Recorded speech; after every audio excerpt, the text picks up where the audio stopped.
Well, I want to thank you for including me in this conference for two reasons. First, measurement is not something I'm known for. And second, I have a horrendous cold, and so if I say anything that's really foolish, I won't be able to hear you screaming. I can barely hear anything out of my ears at the moment. But I got interested in the topic of the near poor in the mid-2000s, mostly because there was a good news story circulating. Having studied the working poor and the trajectories of the working poor in Harlem in the period in which unemployment was declining and the country was in a fairly prosperous state, there were a lot of Americans moving up from below the poverty line into this next category of the near poor. So for me, this was an aspect of the study of upward mobility.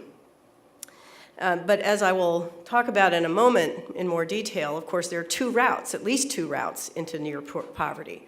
One is that good news story of upward mobility, and the other is the opposite, moving down from greater levels of economic security into a more precarious existence.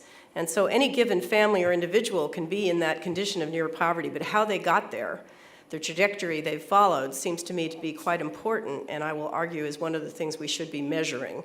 And as far as I can tell, we don't do that nearly as much as I would like. So my interest in the near poor began in an ethnographic fashion with a study in New York of Puerto Ricans and Dominicans and African Americans, all in New York City. Most of them had modest jobs. None of them were out of the labor force. They were nurses' aides. They were cleaning MTA cars at night. They were retail clerks. They were pretty steadily employed, but at very relatively low wages. But they had come up often from being unemployed or from very sporadic employment and managed to find their way into this category of the near poor because the economy was improving and that rising tide was actually lifting those boats. So for me, this was a good news story. Interestingly to me anyhow, by the time I started doing the publicity for the book, it came out in 2007 as called The Missing Class.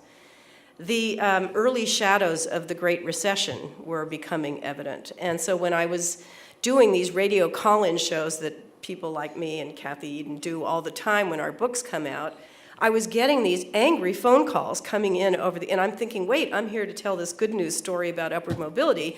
And what I'm hearing is people saying, oh my God, I just fell down into this trough. It was the beginning of what later became a horrendous, the worst recession we've had since the 1930s. And that is what illustrated for me the twin trajectories that can lead to near poverty. So the question that was posed to me is whether near poverty concept is well-defined and useful. And I'm going to give you the short story answer. I don't think it's well-defined. It's not publicly encoded at all. This is not a category that's in the minds of the general public, certainly. But I do think it's useful. I think it's really quite important.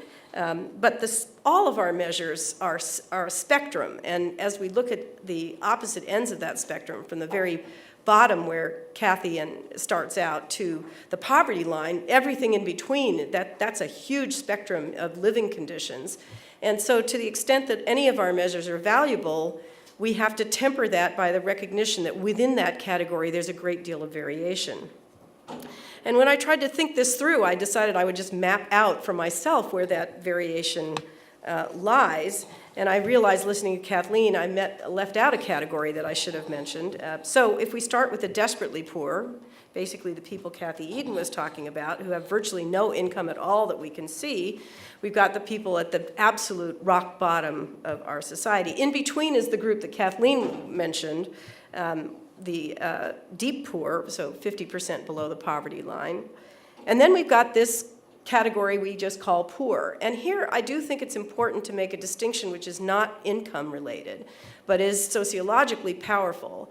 And that is that there are very big differences between being poor as a consequence of being out of the labor force and being a member of the working population and earning such low income that you're nonetheless poor. There are huge sociological consequences to those different statuses, if you will. So being part of the labor force not only provides you with opportunities for potential upward mobility, especially if the economy improves, but it provides all kinds of participatory identities and benefits. Being out of the labor force is absolutely stigmatized in our society. Hence, I would say that while the EITC, signals that membership, but what really is signaled here is that you're a working person. And that's actually the divide that people pay attention to, because in our society there is no substitute for being part of the labor force as an honored adult identity. Then we get to the near poor. Well, this is, as we said, above the poverty line, but how far above the poverty line? And there are a whole ton of definitions that are roiling around in our world. The Census Bureau tends to use 125% of the poverty line as a way of defining, near poverty. Molly Orshansky, the patron saint of our field, used a different level. It was 133% of the poverty line. And I've never heard anybody, and I've never read anything that tries to debate between those two measures or whether they really tell us anything that's sociologically significant. And honestly, I don't have a strong opinion about this myself. Because what matters to me most is whether or not any of these levels tell us anything that's distinctive about the life conditions or prospects of mobility or stability. And I'm not sure the difference between 125 and 133% tells us that much. But I don't have a principled way, and I'll be interested in the audience thought about this, of justifying any particular number here. And then we've got this catch-all group we call low income. Again, above the poverty line, but how broad a range do we want to invoke here? The federal school lunch eligibility level is 185% of the poverty line. And a lot of the measures that we look at, especially if we're talking about the proportion of a school's population that's poor, uses that federal lunch standard. And then often we see low income defined as up to 200% of the poverty line. So I just lay these out in order to get a grip myself on all of the fine lines at the bottom. I do think there's a lot for us to learn from and to focus on as members of the sort of policy audience in these distinctions at the bottom. But what we're trying to understand most of all is whether or not they really capture anything that's sociologically meaningful. So why track the near poor, however we define those measurement goals?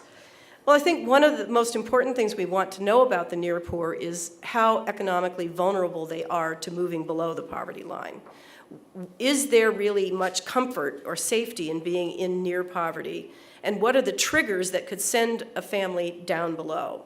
And so I think especially the closer we get to the poverty line as the statistic we choose for near poverty, the more we emphasize that vulnerability.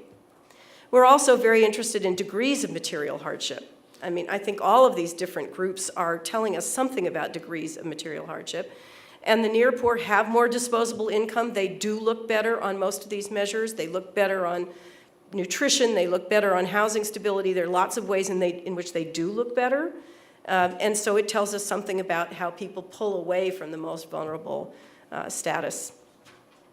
But I think what's really interesting here to ask about the near poor that's different perhaps than what we typically think about for the poor is mobility out of the bottom tier. I mentioned before, again, that there are two paths to near poverty, and those trajectories really matter, whether people are moving up into it, which was the good news story, or moving down from levels of stability before into something more desperate. But I think we also think about the near poor as a kind of barometer of the economic health of the country. Do rising tides actually lift people toward the bottom, wherever you set that bottom? Or are they somehow insulated from what the economy might be enabling? And if they are insulated, why? The reason I got interested in the near poor is that it appeared that they were able to move up when the economy improved, that there were options for mobility, and they knew how to find them. They especially knew how to find them if they were poor because they were working poor. It was much more difficult if they were poor and non-working to access that rising tide. But I also think the near poor tell us something important about whether upward trajectories can be sustained. And while I don't have the answer to these questions, what kinds of policies would make a difference in pulling families over that hump into something more like a zone of safety? Not that I'm sure there is a zone of safety, to be honest. Families can be very vulnerable at the bottom anyway, but the further away they get from that poverty line, the more likely it is that they will pull away from it in a more permanent sense. So what are some of the policies that might make a difference? Certainly the earned income tax credit, especially if it were more generous or more extensive, this has been discussed at great length, pulling more people into the EITC and making it more generous. Universal pre-K, this is normally thought of as an investment in children, and it is, but it's also an investment in the labor market stability of families who are in this category of the near poor, working and not able really to afford childcare. So I'll be very interested in what the experiments in New York City, not experiments, but investments in New York City are going to produce in the form of greater stability for adults in the labor market because their children are now taken care of through universal pre-K. Housing supports here, to the extent that we can provide resources that enable near poor families to move out of neighborhoods that are particularly difficult for them. That's been studied extensively by others. The Affordable Care Act, all of you know the importance of providing health insurance. Most of these people work in firms that don't provide any health insurance at all, and so this both frees them from the expensive medical care and also, again, increases their labor market stability because people are not ill or not ill as long as they would be without that. This next item might seem really out of place in some ways, but I'm thinking here of the work that Paul Attewell and David Lavin did in their book, Passing the Torch, which looks at how access to college for first-generation college goers changed marriage patterns, created opportunities for a different kind of assorted mating among people who were first-generation college goers, and also changed the trajectory for the next generation by providing low-income mothers who were first-generation college students with models of child rearing that were very different from the ones they were familiar with just by being in college. And that changed the outcomes for their adult children at age 30. So we don't normally think of college as particularly relevant in all of this, but I think it is in sustaining upward mobility. And finally, my pet interest lately, because I've been working on this question about providing more technical education in high school and community colleges to gain access to middle-skill jobs. So these are a number of different policy domains in which the possible sustenance or continuance of upward mobility out of near poverty might be affected. Since measurement is not my thing, and since I haven't been working on this topic for a while, I turned to this particular article, and I'm going to draw from some slides from it. I wanted to be clear that I acknowledged where all of this came from, to describe what we know about the near poor and have known over the last 45 years or so. So this paper, which I found extremely helpful, looks at the differences over time from 1966 to 2011 in near poverty and poverty. And what you see here is that while poverty is very volatile and is sensitive to the business cycle, it looks like near poverty is not so much. And this is using the 125% of the poverty line as the definition of near poverty. So it's declined over time. Near poverty has declined over time, but it's not a huge decline, and it doesn't appear to be moving with the business cycle, which is interesting and not so easy to explain other than the idea that people are somehow able to hold on to employment, which is hard to credit in a business cycle explanation. I know this is very hard to read here, but all age groups are more likely to be in poverty than near poverty, but interestingly, children are at greater risk for poverty. They're not at greater risk for near poverty. African Americans are twice as likely to be poor as whites, but the racial gap is relatively small among the near poor. The near poor are widows and married people. The poor are much more likely, as you've seen from Kathleen's presentation, to be single or never married or separated and divorced. The education results here are not so surprising. The more educated you are, the more likely you are to be better off than poor. There's an enormous gap between female-headed households and other forms of family consideration. There are obviously, you're much greater risk for poverty if you are in a female-headed household than near poverty.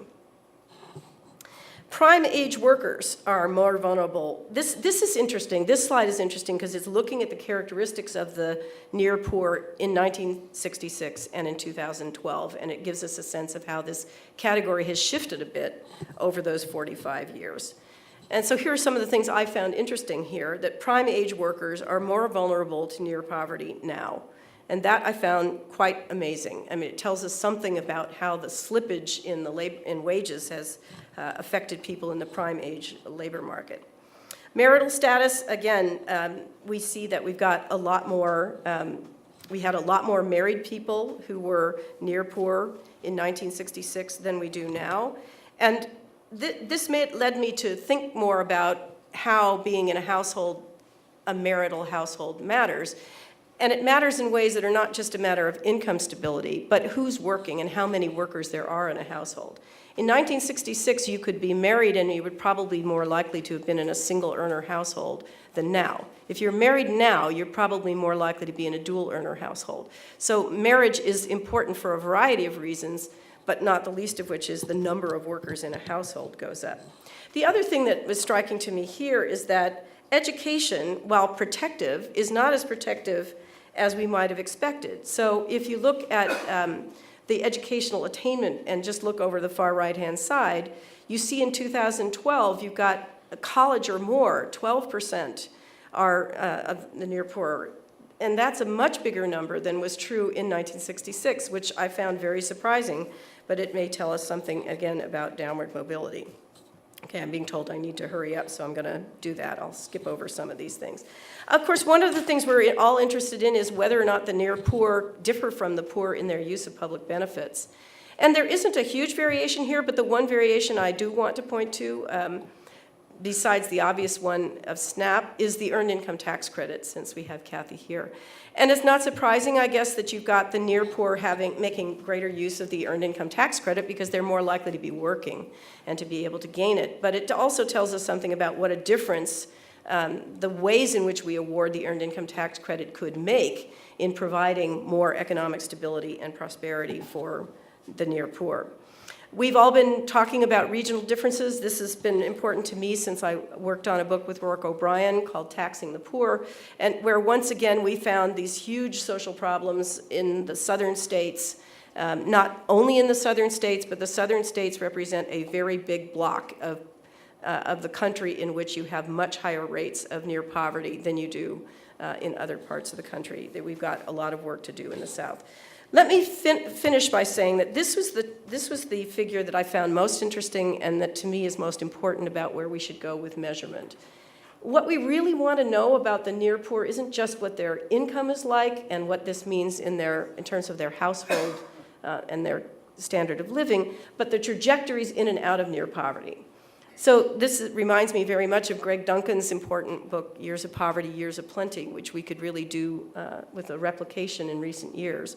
And what this tells us is that even if we're obviously looking at cross-sectional data and we see stability in those numbers, there is a lot of instability in who's in those categories. So you see a very substantial proportion of people, this is between 2011 and 2012, moving up below the poverty line into near poverty, and an almost equal number of people going in the other direction. In all of these categories, you've got people bouncing around, and then some that are just cycling and staying, not cycling, but they're staying in the same place. This was possible because the CPS interview structure enabled a linkage over 2 years of individuals, and it gives us a chance to look at that mobility over time. If I could contribute one suggestion above all, it would be to have more data like this. That what we really want to know about the near poor isn't just their standard of living, but their trajectories over time. And then we want to know which of those policies that I listed at the beginning make the most difference in facilitating the upward mobility that we see in this chart, and which ones didn't protect people from going in the other direction. Okay, thanks.